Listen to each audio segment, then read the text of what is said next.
Good day, everybody. Welcome to my YouTube channel. I'm super excited to bring you here today. Now, you guys know that I'm typically talking about scalp care and all things healthy hair, but today I'm going to talk about the inside, and I'm going to do it in a strategic way. I know Roy's like, but you're doing hair. Why do you want me on your YouTube channel? Well, a lot of my hairstylists that I service and that I teach, they do traveling styling. Mm-hmm. It's really no difference. It's really kind of like a nomadic living. And so I figured if I could learn what it is that you do, Roy, on this channel, maybe they can learn some insight about how traveling and having everything that you need with you can be a benefit or not. So I'm excited to learn that. I have my list of questions here. I've already shared those with you today. Okay. And we're going to start with number one. Tell us more about your name and just a little bit about who you are. Well, I'm named after my father. I'm the second. So my dad's name was Roy. That's where it came from. I'm originally from Ashtabula. Came up to Youngstown area to go to school. The Youngstown State, graduated from there. Oh, I love that. Went into the military for a short period of time. Unfortunately, I got hurt really bad. And then after that, I went into personal training, as far as my lifestyle and everything goes. I went into personal training, and then I had an unfortunate incident. My mom and dad passed away. Aww. And I ended up losing all of my clients. We talk about going ups and downs in life. I mean, I've got a lot of them. He said, that's a hill right there. But after personal training, I went into pharmaceutical sales. Okay. And I did that for the next, right around 15 years. I was in the industry for 15 years. And after that, I went back to personal training because that's what I really love doing. Right. Well, and that brings me here. That's kind of a journey. Because you're like an extrovert, introvert. Because, when you're in the pharmaceutical, I guess you have to have a little bit of extrovert to be in pharmaceutical sales. Because you're out there, you're talking to people and everything. But now, this is a different type. This is your journey. This is I want to do this for me now. Because personal training doesn't really, it benefits your clients, but you made the decision that was going to be best for you. Yeah. And I love, anytime somebody tells me stories like that, I'm like, go ahead. Because so many people live their lives stuck in there. They feel stuck. They're not stuck. They feel that way. Well, I've always loved doing what I like to do. I don't want to go to a job and dread it every day. So I do what I like doing. Absolutely. And that's what you got to do every day. All right. So people don't know that you've had your ups and downs, but now you're creating your own hill. You're creating your own hill. So if you don't know, Roy is getting ready to be a nomad, living inside of his van. He's apparently selling everything. So give me some more about that. Give me the tea there. Well, not selling everything, pretty much sold everything. Oh, all done. Yeah, a while ago, I guess there's little things in my life that have led up to this. I was in the military, and we did a lot of camping and, well, you could call it camping, training out in the wilderness. Camping. And I love doing Nice way to put it. See, I told you, I love camping. I don't like going into the wilderness and killing people. But so, that's not what they all do, right? Put it the nice way. Right. So I started doing that, and then all of this kind of led up to 1997. I started camping. I'm not going to do a math. You look real young. Yeah, but anyway. You look real young, Roy. I had to pause for the cause. You talking about from 1997. Right, that's what I'm saying. What was you doing in the military in 97? But, I was doing some camping, and it seemed to just relax me. When I'm out there and I'm near water or I'm in the forest, I see the sunrises, I see the sunsets, and there's really all of the worries have just gone. So it puts me at ease, away from society a little bit, because there can be a lot of controversies in society, and I just want to let all of that go for a little while. So you just calmed me just saying those things. Yeah. We A alike, B alike, C alike. I'm absolutely in love with nature and all things about nature. So I can relate to that. Yes. So let's go on to this next question. What was the most challenging thing thus far? Because you're not on the road yet, obviously, because I got you here. Before you go, intentional. So what's the most challenging thing you've come across thus far? Actually deciding what to put in my van, what to take, and I'm trying to be a minimalist. Okay. And that is I see that America and most Americans, we work on wants because we have all of our needs taken care of. You can take the poorest person and they still have if everything. they yes, Yeah, if they they have want everything it. that we need. So we work on wants, and I want to get back to being a minimalist, being satisfied with what I have, but still wanting to go forward. So the hardest thing is letting go of everything and getting back into the mindset of I don't have to have more than the Joneses next door, and doing things like that. So, dang, I love that. I'm very interested also because this is a personal thing for me, guys. Frugal living, the idea of frugality, the idea of the minimalist, that concept. My son said that to me once, and he was like, "Mom, do I really need this?" I'm like, "You need another pair. You need more socks and drawers, okay? You need more." And he's like, "Do I really though?" And that was a point, and I'm like, I mean, I guess the ones you got are washable. As long as they're clean. You know? Yeah. So I love that. I love that. Just getting back to your roots. That's pretty cool. So how did friends and family react to you saying, look, this is what I'm doing. This is what I want to do? Did you get anybody saying like, what? Or, you know? Well, some of my friends it's like everything else. Some of them think that I do wild and crazy things because I do what satisfies me. And that journey of satisfying myself, I meet people who like doing the same thing. And others are not. Van lifing, or for what I'm getting ready to do, it's not for everyone. Right. But it is for me. And I'm finding a lot of people that are out on the road that are doing the same thing, and they have this pretty much the same wants and dreams and wishes. And you know, I can stop anywhere I want to go, or I can go anywhere I want to go. I can be on the beach one day, Here and you then go. the forest You're the giving me next goosebumps day, again. and then in the city the following day with no worries in the world. So I kind of let all of that go. You really giving me goosebumps. I swear, because there is a yearning for that experience. Maybe not in a van. Yeah. Maybe not in a van, but like a 3-month Thailand tour. Yes. Or just not even a limit. Just somewhere where I'm able to, like you said, have access to sunlight, water, air, breath, and not be constricted by all of the financial burdens that come along with the wants. Yeah. Speaking of, guys, when you're taking your stuff and you're going on your travels to do hair, minimalist, that is one of the things that you're going to need to take with you, is try to take the minimal amount of things that you need so that you can travel lightly, as well as taking the things that you absolutely need so that you can get it done. Don't forget nothing. Well, on the same line, I just became a massage therapist. I've always liked doing that. Oh, so I do have my massage table with me, and that's how I make money on the road as I'm going. So I have a little table. Everything is right there. Okay, I'm gonna call him a Roy of all trades. His name ain't Jack.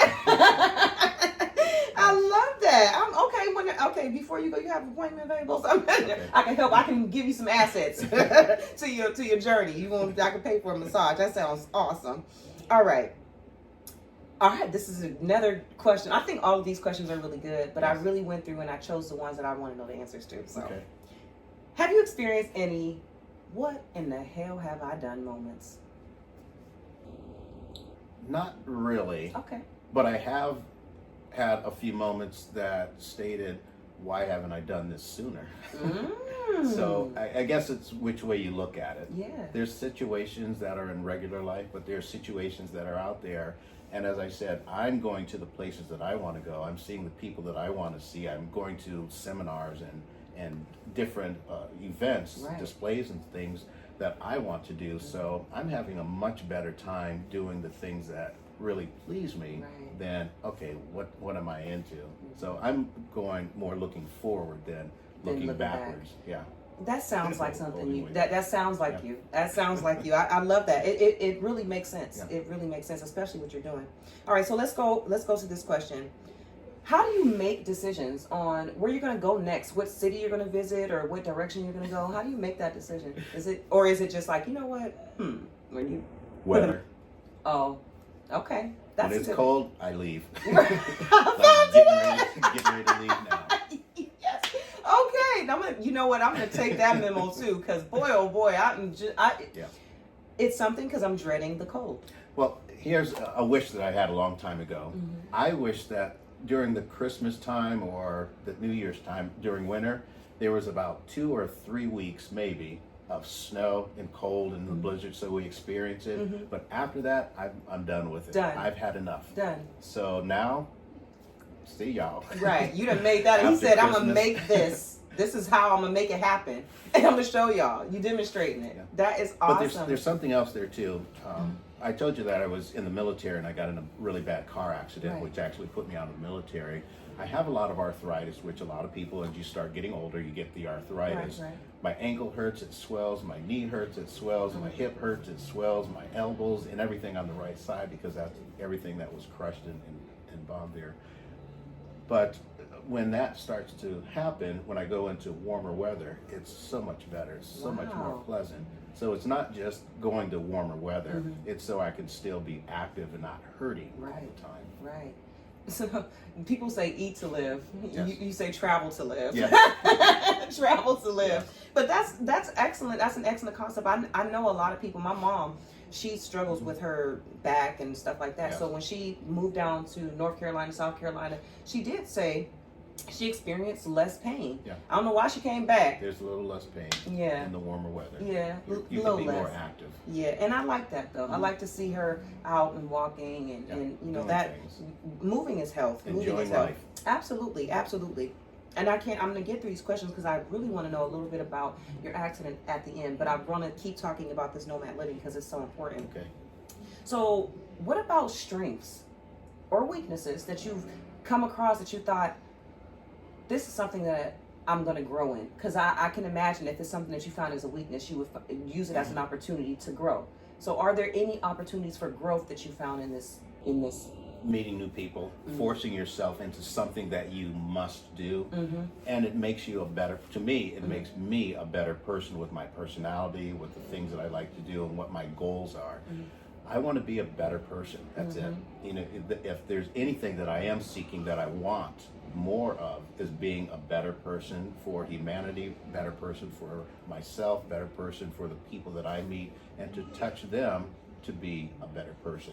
Right. There's always that dichotomy in life where you can make a choice, and I'd like to choose good. Yeah. And when you talk about learning things, no matter if something is good or bad that happens to you, you make it so. Right. So the things that most people would think that are bad, I use that as a stepping stone. No matter what it is, I will have a goal, and no matter if it's good or bad, I use that as a stepping stone in order to get towards my goal. I know that for a fact because Roy and I are both Toastmasters members, and so I'm very privileged to hear a lot of his life and a lot of his journey. Let's talk about right now the stepping stone that you used to bring yourself back from having a severe car accident. Tell me a little bit about the accident prior to that. Well, I thought that I was going to go into the military. I was a lieutenant in the Army, and we were getting ready to go to Desert Storm. Unfortunately, I had a bad driver. Or fortunately, because you were going to Desert Storm, but Well, unfortunately. Fortunately, I didn't want you there, but I didn't Yes. want you to there either. So You know, I don't think anyone wants to go and fight and try to cause Right. the damage, but you do what you need Gotcha. to do in order to support the Constitution of the United States. Okay, then. So I'm talking about. That's what we're doing. But anyways, we were going into nuclear, biological, and chemical warfare school at the time. And on the weekend, we were getting ready to go out to dinner. And my driver went around a semi-truck. He lost control of his car, went back into the other lane. We hit another car. The car was going 65 miles an hour.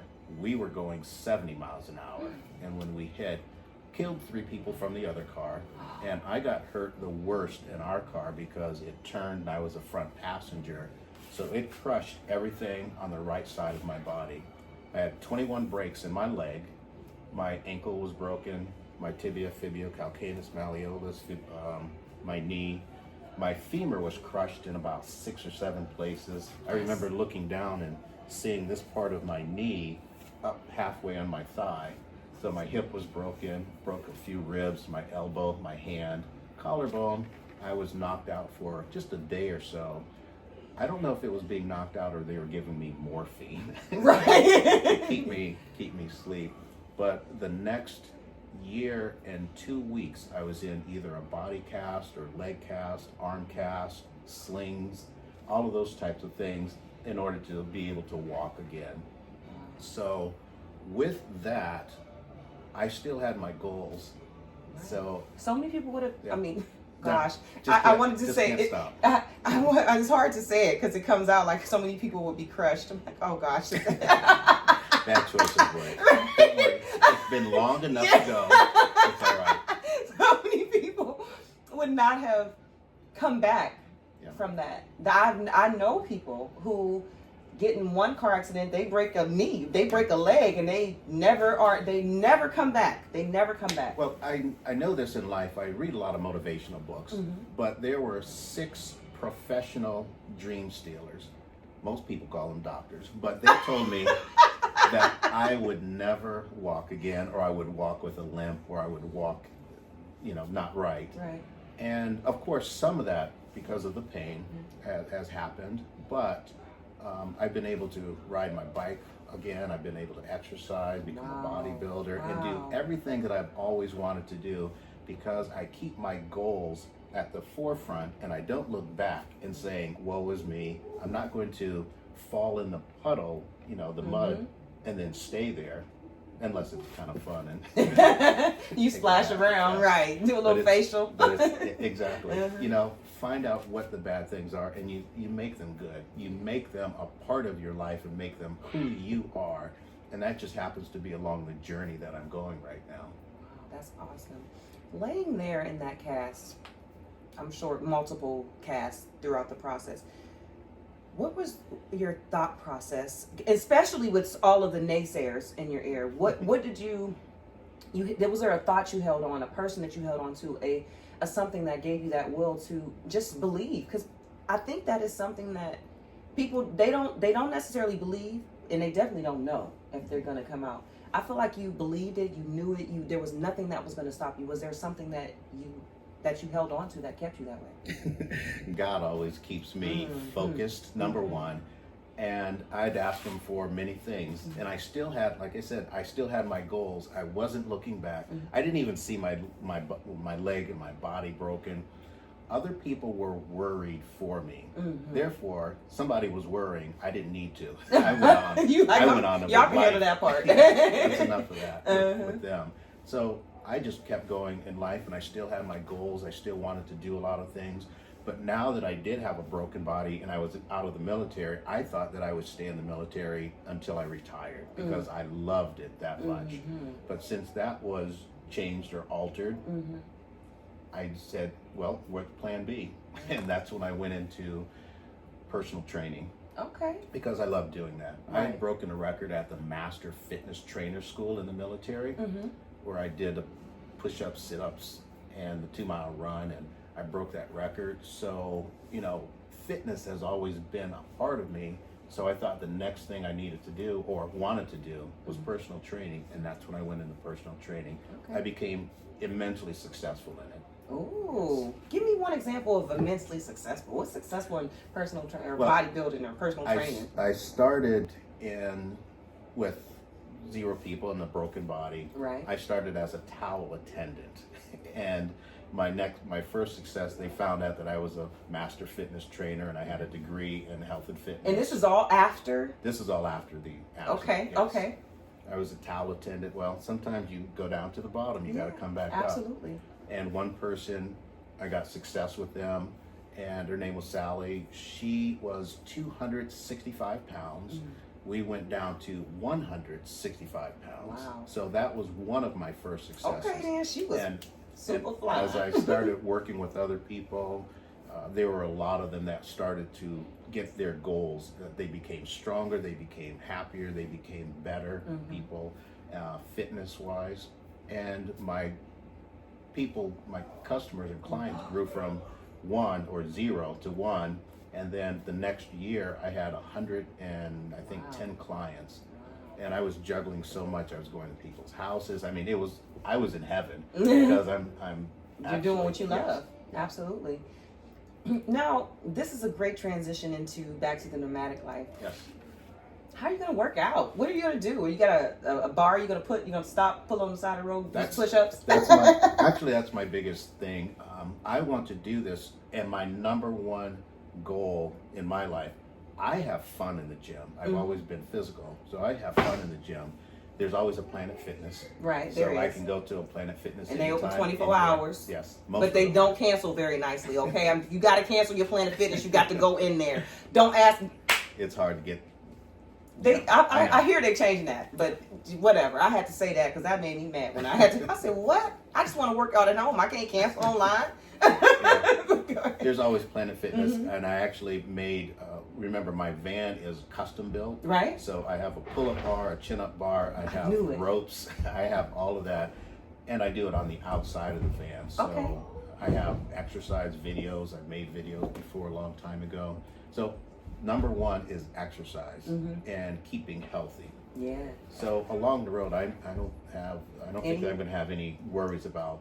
And my number one cardio is cycling. Okay. Are you going to cycle anywhere and come back to your van? Oh yeah, absolutely. Okay. I plan on, when it comes to cycling, a 50 to 100 miles in a day, that's about average for me.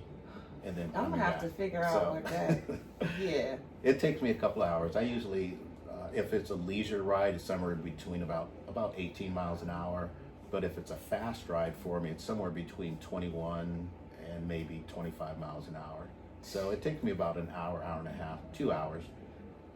I've gone across the country twice. On my bicycle. Yeah. On a bike? Yeah, I'm the Forrest Gump of bicycle. Just keep riding, just keep riding. Yeah. All right. Did you go the same direction both times? No, we went, the first time we went from Anacortes, Washington, which is in the state of Washington. That was on the sea, and we wanted to go from sea to sea. So we went from Anacortes, Washington to Washington, D.C. And that was right around 2,000 miles, a little bit over 2,000. And the next time we went from Youngstown, I went to Ashtabula, and we went to Louisiana to go to Mardi Gras. It wasn't Mardi Gras, it was a little bit after that. And this ain't no put your bike on the back. This is literally cycling, yeah. The entire time. Yeah. No, we pedal for a day. That's what I meant. Rest. I know there was some rest. And then we I know that you rested. I don't think you're that crazy. I don't think you're crazy at all. Yeah. But yeah, I know that there was rest, but I'm saying that there was no, it's raining today, let's hop in put the bikes on the back and. No. Okay. No. I loved it. We rode in the rain. We stayed under bridges or whatever we had to do if we were on the road right at that time. We have what's called a sag wagon, but we had a sag motorcycle, which was one of my friends, his brother, kept food and money and anything else if we needed some kind of emergency. So we kept somebody with us. Okay, that's good. Somebody that was going to be able to. Okay. I didn't know that. That is called a who? A sag wagon. A sag wagon. Yeah. They usually have that at the end of a bike race or some kind of a bike ride in case there's an emergency. Somebody ran so much and then they can't catch their breath or something like that. Okay. Yeah. Okay. All right. That's good to know. We usually keep that as safety first aid. Oh, that's dope. Still, I love it. I love it. My next question is, how has your perspective on what you call home changed since you're doing the nomadic living? Well, if I don't like something, if I don't like that little area, you remember when you said something about what am I doing here? Right. I just pick up and leave. So I have everything that I need in my van. I've got a place to sleep. It's nice and warm. I've got a nice floor. I cook there. I have a restroom. I have a shower. I have everything that I need in the van. You got a shower in that van? I have everything in the van. Wow, that's pretty cool. Everything. I can't wait to see that. Yes. That's pretty cool. So I could have used a different type of a van to put the shower in there. However, I have everything to take a shower with the van, and I put a curtain around me. Okay. So yeah, that's why I stay in warm places too. That makes sense. That makes lots of sense. But that's pretty cool. I love the innovation that you have. Now we're going to switch it up a little bit. I wanted to do some fun and lighthearted questions. Sure. And so I'm going to ask all of these questions. The first one is, where is the weirdest place that you think you may have to park, or that you have parked, or that you have slept, or whatever? Because I know that you're not on the journey yet. Mm-hmm. So what is the weirdest place that you've slept?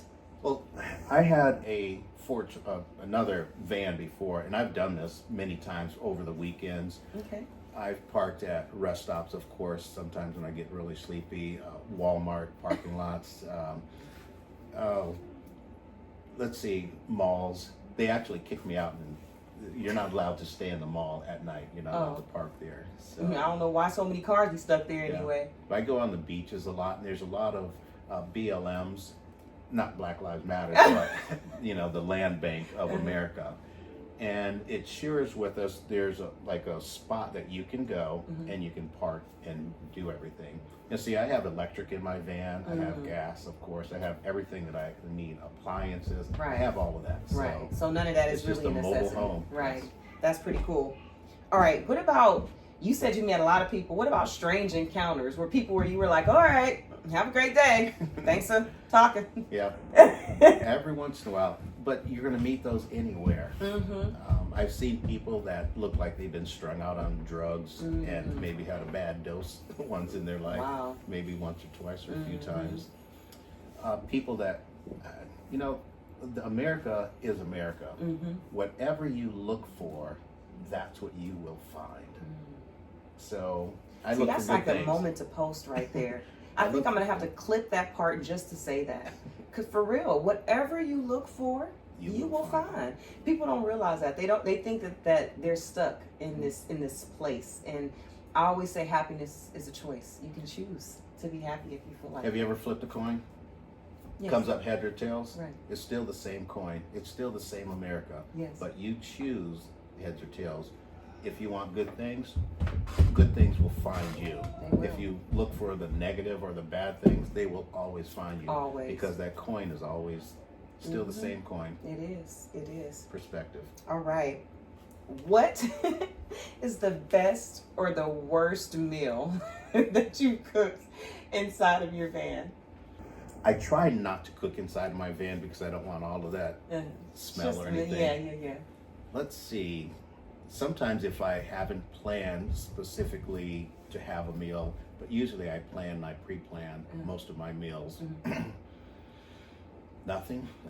So, what's the best thing then? What do you eat most frequently? Salads. Salads? That's my favorite food. And I can make any type of salad I want. I can put meat on it. I can put all of the other things on it that I need. You eat meat? Oh, yes, I do. Okay, yes. Cool. Yes. Yeah, my son calls me auntie because my nieces and nephews call me auntie. So I'm like, mommy. Mommy. He's like, auntie. Whatever.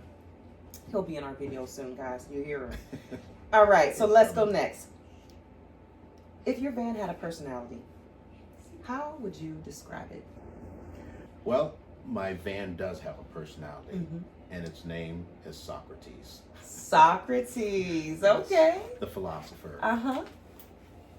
I want to get to what's the stoic type of living, and that's just having a good philosophy, becoming a better person, learning more on the road as I go. One of the things that I do is I definitely have 5 books that I always keep with me in order to read, and that just kind of keeps me going. Do you rotate these books? Oh yeah. Okay. Yeah, they're not the same 5 books, except for the Bible and the dictionary. Okay, Those two thesaurus I keep maybe. the same. Yes. Okay, that's interesting. I like that you read. Reading is such a powerful tool. A lot of people think that, especially now with social media and the access. Now, no shade to access. I love having the ability to Google something and to watch a video on it. But there is so much knowledge that is, because people literally, they're either speaking from experiences or they're speaking from a book. Yeah. Or YouTube. Yes. Well, see, that's what I mean. The YouTube videos are people speaking from experience or speaking from a book. They aren't, this isn't just like, whoo, this just popped up. They learned something from out and then they come and share it. You can actually learn that same thing.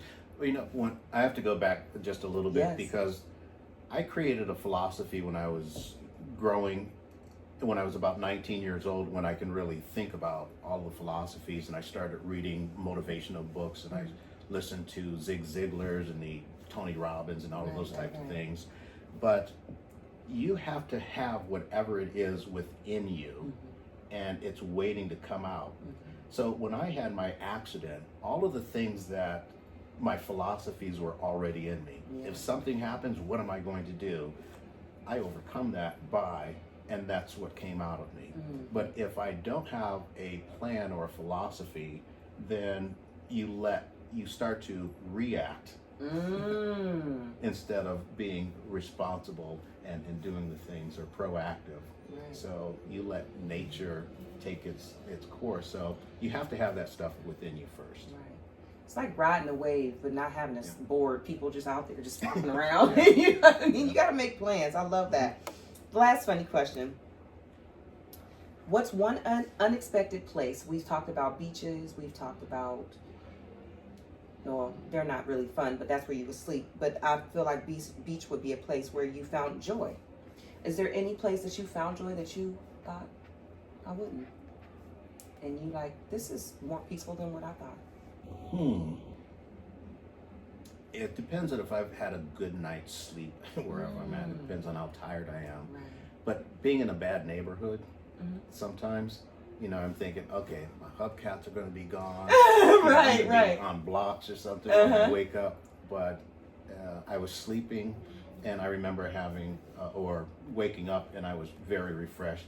But I was definitely in the hood. Yeah, you was in the, but deep. I was deep. See? I was deep in not the greatest neighborhood. Right, and that's good though. You came out on top, and I feel that way too. I don't care what nobody say. I'll be locking doors, checking, double checking. Oh, you have to be safe everywhere you go. Period. But it's just like anywhere else. Yes, it was all good to go. All right. This is a bit of a controversial question, I would say. Stop provoking. How would you handle it if the government said, nomadic living, you're not allowed to do that. That's against the law. No more. I'd probably still do it. Okay. We got a rebel here. Land of the free, home of the brave. Right, period. Catch me when you can. Exactly.